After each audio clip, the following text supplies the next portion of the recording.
Welcome to the new channel. My name is Omar, and I'm starting a channel. And I'm doing this because I've always wanted to do something like this, and ever since I was little, actually, to record gameplay, do collabs with other YouTubers, and do a lot of cool stuff like that.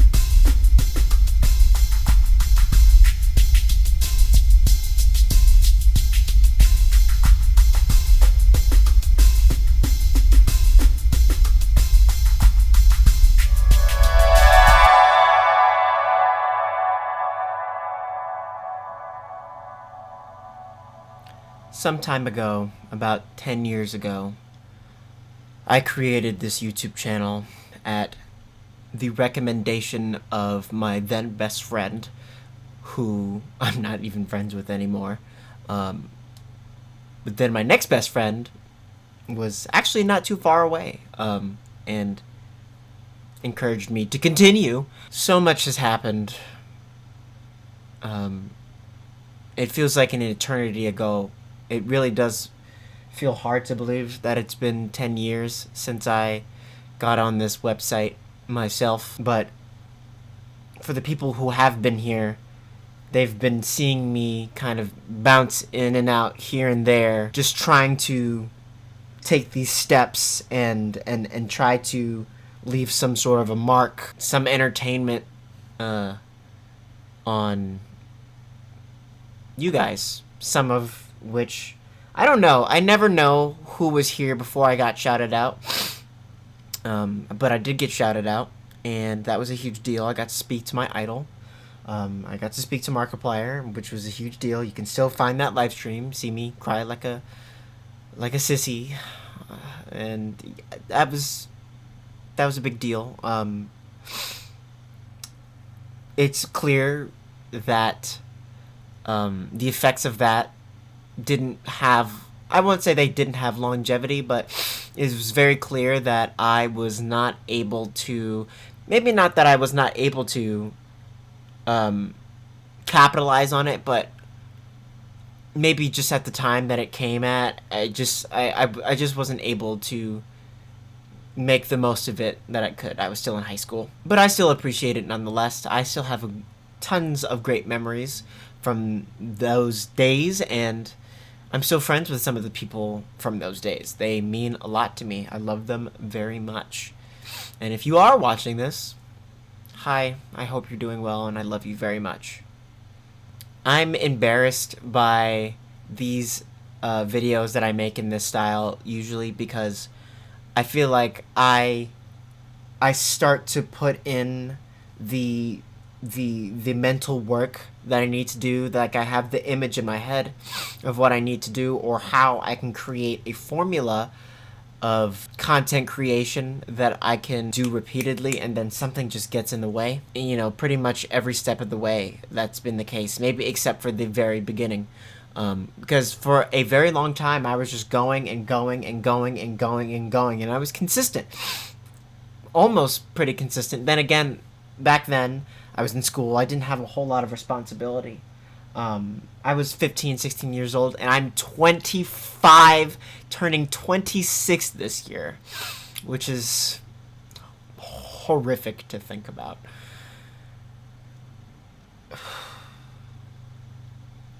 Man, it seems like these days all I do have is responsibility, and that's to be expected. I'm a young adult. I'm a young buck trying to make his way in the world, but so much has happened even since the last time I posted in a vlog kind of format like this. The last time I sat on camera like this in an update vlog kind of manner was to tell you guys that I wasn't going to be uploading in mass anymore, which is still true. But that's not because my creative juices are burnt. It's not because I don't want to do it anymore. It's because life has gotten so real in ways that I could have never imagined. It got real in the sense that, you know, I got older and I have more responsibilities that I've had to take care of. For the people that have stayed here, or even for the people that came from Markiplier and have been passively watching this channel, in which case I don't know what you see in this channel. I try to deliver a worthwhile product. I really do. I try to put my best foot forward when I make videos and post them here. But it'll be you that tells me what the value in, I don't know, whatever videos get posted on this channel is. In the past, I've gotten comments that say, you know, I've been here since the shout out, or I've been here even since before the shout out, which is just, like I said, that's insane. You know, and some of you really do seem to be loyal to me, which is just insane. I'm such a goofy and weird and kind of awkward, and now I'm incredibly shy. I'm so shy and I'm so anxious these days, and I'll get to that more later. But I'm like, I feel like I used to be so exuberant and I still am. Like I said, I'm not a different person, but so many things have happened that have made me kind of hunker down and cover my head. Which I guess I'll get into now. When I first expressed desire to be some sort of content creator, you know, I was very into Markiplier. I was watching tons and tons and tons and tons of Markiplier. And I idolized him, and I still do. But back then, that watching Markiplier was like watching TV. It was all I watched. I watched it all day, almost every day. The man has an effect on me I really can't describe. I don't know. The ADHD in him speaks to the ADHD in me. And just, you know, he's got a heart of gold, as most people know. He's referenced to as YouTube Jesus. I very quickly was like, I want to be just like this man.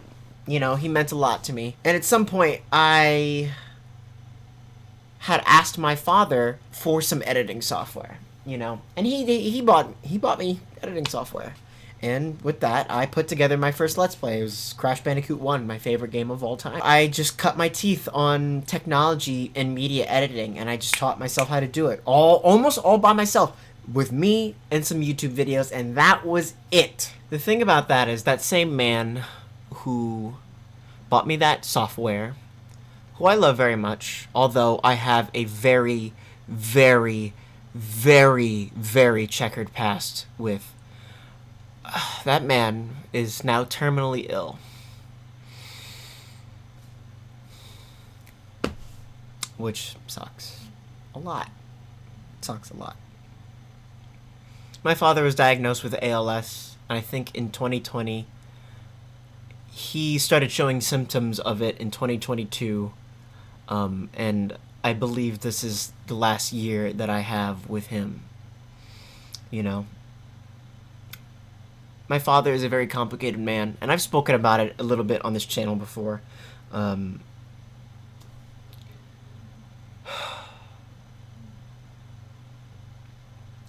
I really wish that I could sit here and tell you that, you know, he's just a complicated man, and he is.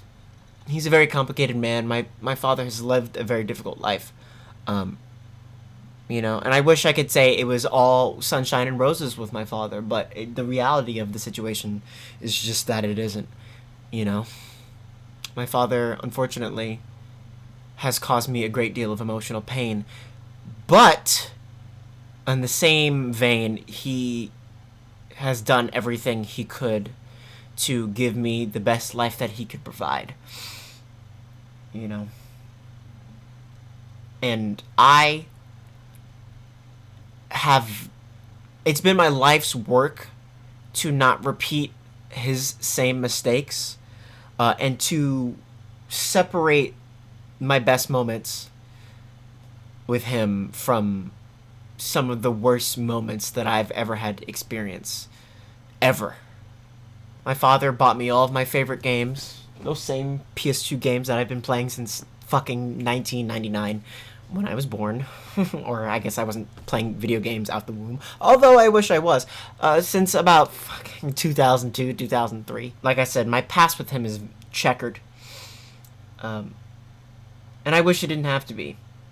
I wish I could sit here and leave the part of the story where he did cause me so much pain out, but it would be in incorrect and unrealistic telling of that story. And I'm not going to tell the whole story because it gets dark in places. But that same man bought me that software and got me on this road. And I'm you know, this is the software that I'm recording in it now. I'm looking at it. I've been looking at it for the past 10 years. All of my videos almost have been edited within it. And it is a major part of the story. And I can't, you know, I can't leave it out. As much as angry as I've been at my father, you know, one of the many effects culturally and you know, that's his love language is acts of service, and he bought this from me. You know, the last I was on camera talking to you like this in this style was me telling you that I can't do this in mass anymore, and that I would come back on camera to tell you when something interesting happened. The past 5 years I've been in this room, hiding from the world when I can, and going out and working when I have to. I have been a Starbucks barista for the past almost 5 years, about 4.5, I want to say. I hate that job. I've always hated that job. I don't have a problem with making coffee, per se. I don't have a problem with the artisanal act of baristaing. Actually, I don't mind it at all. I didn't really care for coffee before. I didn't drink it prior to working there. But, you know, I've learned some of the kind of basic ins and outs of baristaing. And it's a part of me, you know. My father's a coffee addict, caffeine addict at his core. So, as he's been getting sicker and sicker, you know, he loves the lemon loaves and he loves the Italian roast. So, once a week, you know, since I lost the ability to be there over the weekend like I used to be, I stop by and I spend time with him and I give him his coffee and his lemon loaves. But when I haven't been at work and when I haven't been doing anything else, I've been in this room. Days, months, years have passed in this room. If these fucking four walls could talk, you know, if they could tell stories about the things that I have experienced just in this room.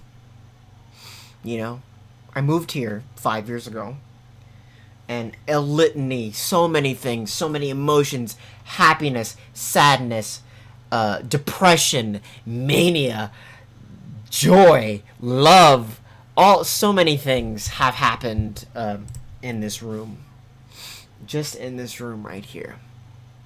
You know, and I tried to get back on this camera so many times to report back to you guys, for the people who gave a shit to listen. I tried so many times, but I was horrifically depressed. I was so depressed. I was just woefully. I went down the self-harm path. I went down the wanting to kill myself path. I've experienced so many things, mental breakdowns. I've experienced many things. Not all bad. I've had very good memories in this room, but it's been a storied experience in here, which is why I feel like I've become so diminished. I'm significantly more anxious and more shy. I spent a lot of time being depressed before, but now I'm anxious.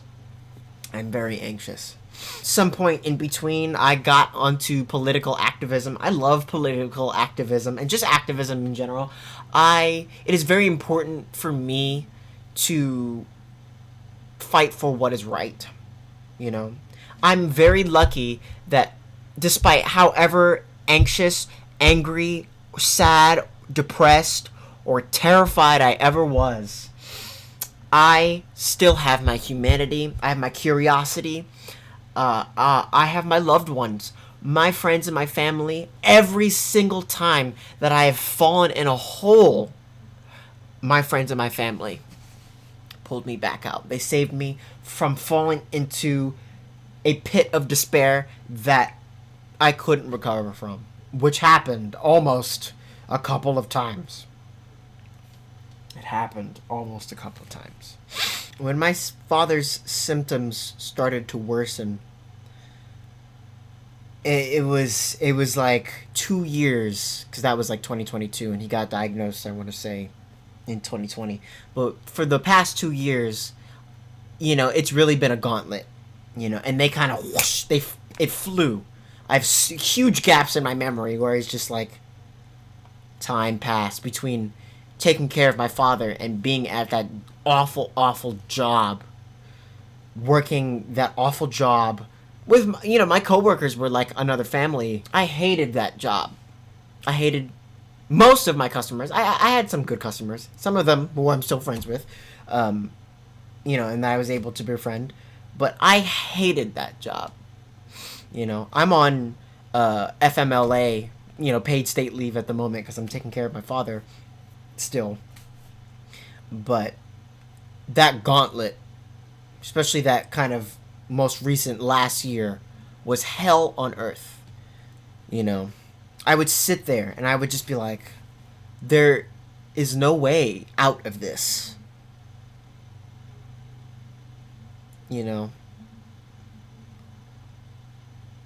I just sitting there and looking at the reality of it, And I tend to downplay my issues a lot. Like I've always been unfortunately a suck it up kind of person, just thug it out. My father did not like it when I showed emotion when I was a kid. Men don't cry. Emotion is weakness. I subscribe to the belief that, every time you get knocked down, you get back up. But even before all of this, even in my childhood where these initial issues with my father began, I see now that everything is happening in this chapter of my life, especially this chapter of life with my father on this planet is coming to an end. I'm seeing how abnormal those times were. It was a tough situation. I was the only boy, and I was the youngest boy in that household. Many siblings, but 2 girls, my mom and my dad, in a 1-bedroom apartment where all my siblings and I slept in the living room. Mostly unmedicated ADHD. I got diagnosed with ADHD so damn long ago, I don't even remember it. And for the most part, everybody's been kind of functioning, it was basically undiagnosed. I only remembered that I had it like a couple years ago, and it made so much more sense. Like it colors so many different shades of my life. But I have a lot more perspective on everything that has happened now. And I would like to take my newfound maturity and perspective, especially with my maturity as I've, come to understand the world better and the things that are happening around me, even if, activism makes me very anxious. And to be fair, there's a fascist coup happening right now, but that's neither here nor there. I have all this perspective now, and I am waiting for the next phases of my life to start. I'm about to move out of this house. This is my mom's house. The videos from, my past mostly took place in my father's house, where I had my big flat screen monitor TV that I used to talk about all the time. And that was his space. That happened in his living room. But that space is no longer, a thing except for visiting him. Because his health aides they're there 24 hours a day. They are an extension of his body. He is almost completely paralyzed from the neck down, and his internals, I believe, are starting to fail. A lot of time has passed since those weekends that I used to make all those videos, And I was making videos at my mom's house too, but after a while I could only make them on the weekends. And when I was at my father's on those weekends, watching those Markiplier videos, getting the inspiration, taking it in. That's what got me, honestly, making this video. After a while, I started feeling guilt for watching those videos, those old videos, those 2012 to 2013 videos, because that was when those videos really imprinted it on me the most. And, you know, I started to feel guilty still watching them even though time was passing, because I felt like I was living in the past, you know? And I know what living in the past does to people. You know, you stay in the past. You black out the present. You know, you don't experience the present. And that's kind of what was happening. My routine has finally broke for the first time in 4 goddamn years, because I'm not at work here. I'm not at work at Starbucks, I mean. I'm here every day, you know, just kind of experiencing the shift in my life, this tectonic grind of my new life about to start and my old life ending. And it's very jarring. I feel like I'm in a very emotionally and, you know, I'm in a liminal space, damn near. It's very jarring. It's scary. It's a very scary situation.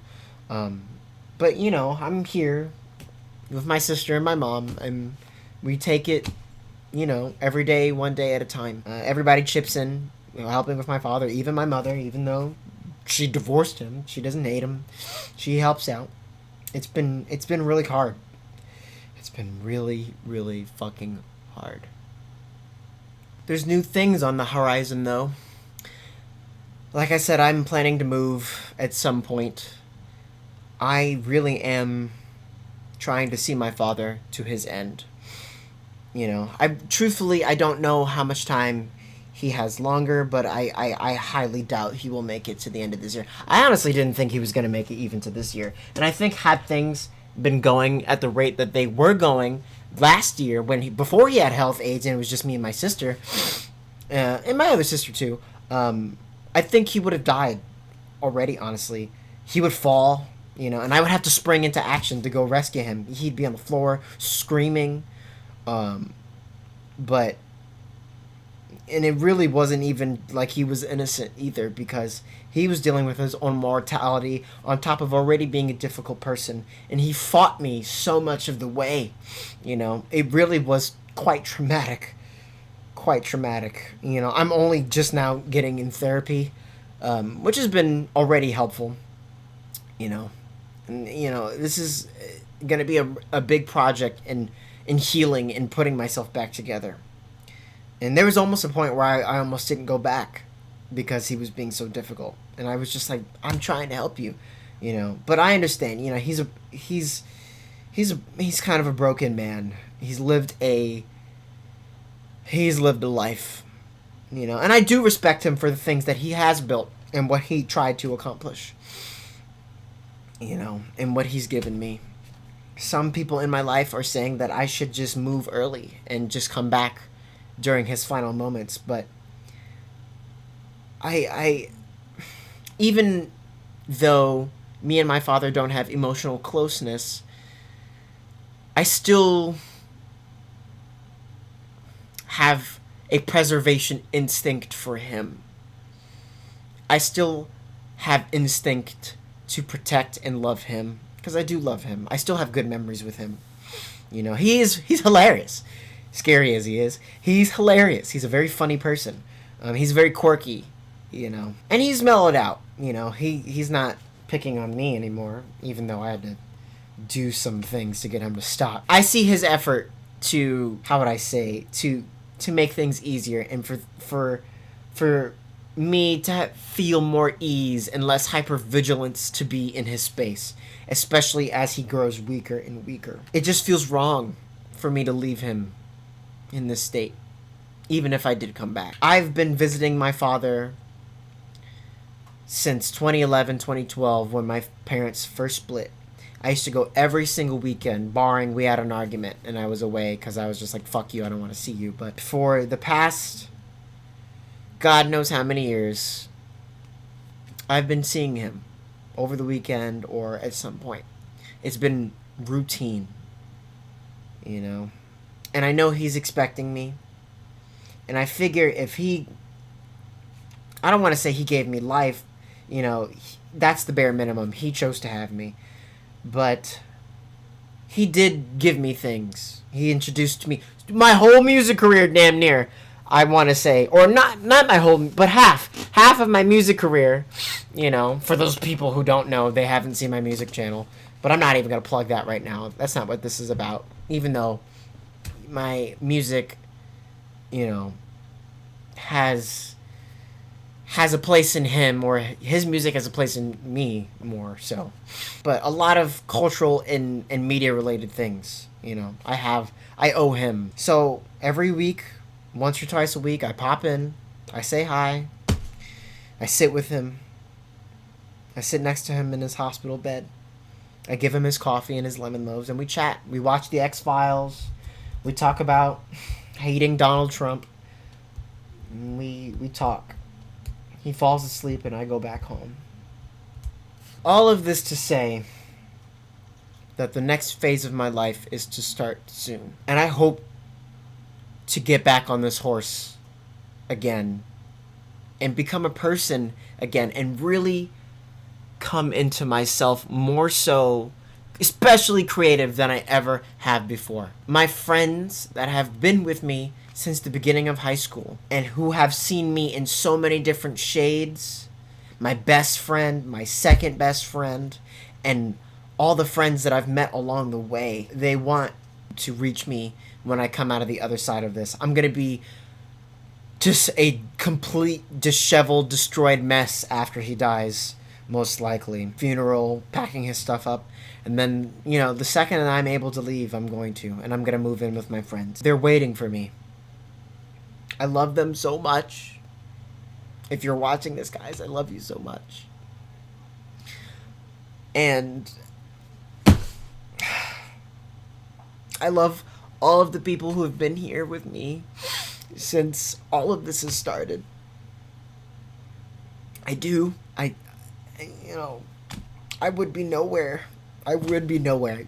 Honest to God, I would be nowhere. I hope the second I'm able to get in that house and I can put myself back together, that I can be creative and I can make things and I can make content again. That's all I want. I tried so many times to get back on this camera and do it again, but I just couldn't do it.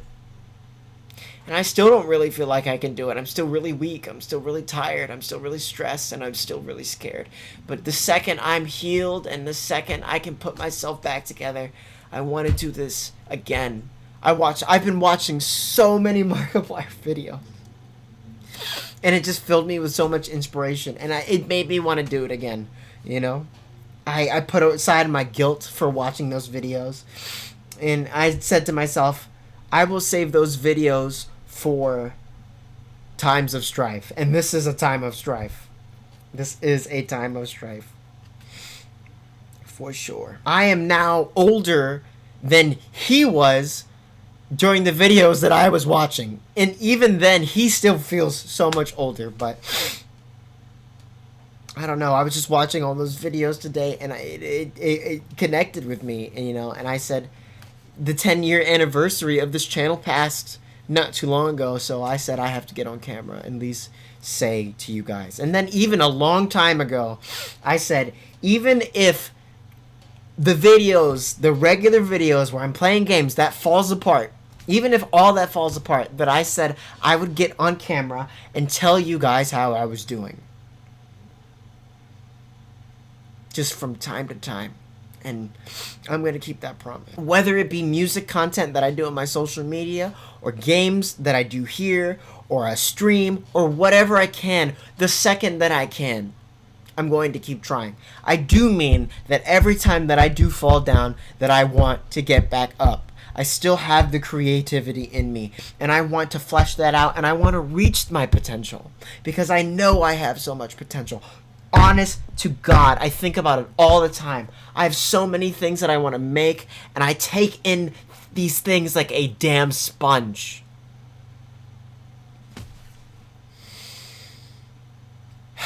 So, I've spent all this time waiting, and I still do have more time to wait, hiding in this room.